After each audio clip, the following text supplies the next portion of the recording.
I am Jort. I am Jort Bedak. I am PBU Europe champion and Interconti champion.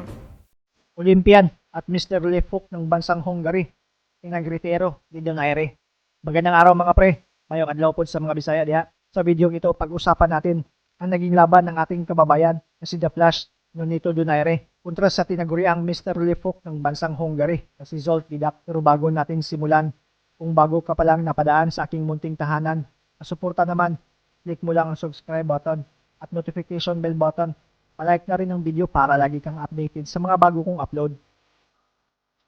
April 23, 2006, naganap ang labang Donaire versus Bidak sa Cebu City Sports Complex. Ito ang unang pagdipinsa ni Donaire sa kanyang titulo na WBO World Super Bantamweight title na nakuha niya mula sa napakagandang laban kontra sa matibay na Meksikanong si Cesar Juarez via unanimous decision. And Nonito Donaire going into the kill. Big right hand from Donaire. And Juarez is down. Juarez snuck a body shot in, and there's a massive left hand. From way too close. Nonito rode it, threw a right hand over the top. Stepped in with a left hook. He just missed that left hook. That probably would have finished him.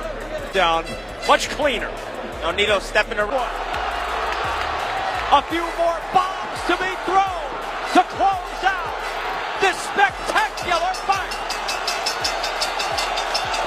The final word from the Philippines, the Filipino Flash, Nonito Donaire. Pagkatapos matagumpay na makuha ang titulo, ay didipinsahan na naman niya ito. Makakasagupan niya dito ang WBO rank number 4 at former 2004 Olympian na si Zsolt Didak na taga-Hungary. I am Jort Bedak. I am PBU Europe champion and Interconti champion. Bago ang laban, galing sa 10 sunod-sunod na panalo itong si Didak.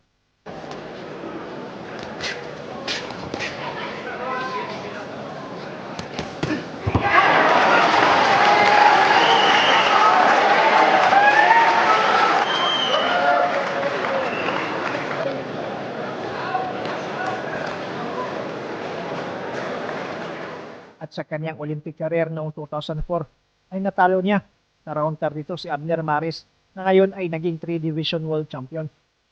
Tinawag si Bidak na Mr. Lefuk dahil sa lakas nito kung tumama. Der Bedak-Bruder verteidigte seinen WBO-Europameistertitel im Junior-Federgewicht eindrucksvoll. Er ließ dem Kasachen Yersin Yailauov nicht den Hauch einer Chance. Vom Publikum frenetisch gefeiert, dominierte Bedak den Kampf nach Belieben, kam immer wieder mit seiner guten Linken durch und schickte den Kasachen in der zweiten Runde zweimal zu Boden. Der Ungar gewinnt durch K.O. May Pinoy na ding nakalaban itong si Bidak. Ito ay si Rami Lapot noong December 4, 2009 na ginanap sa Australia. Natalo ang Pinoy dito via 7th round TKO gamit ang pamatay na left hook ni Bidak. Pero kumpiyansa naman ang ating pambato na si Nonito Donaire na kaya niyang talunin ang dating Olympian. Pinaghandaan daw niya ang laban para mabigyan ng magandang show ang ating kababayan. Bit-bit ng dating Olympian ang impresibong boxing record na 25 wins, only 1 defeat at 8 dito via knockout. Habang si Donaire naman ay may 36 wins, 6 na talo at 23 via KO. Bahagyang matangkad si Donaire na may 5'7 na height habang 5'4 lang ang Hungarian at parehong orthodox ang dalawa.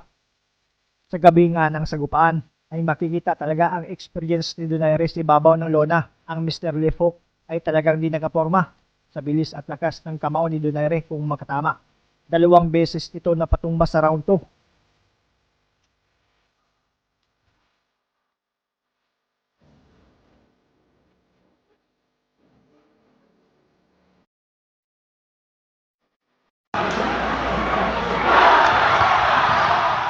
At tinapos naman agad ni Donaire sa round 3.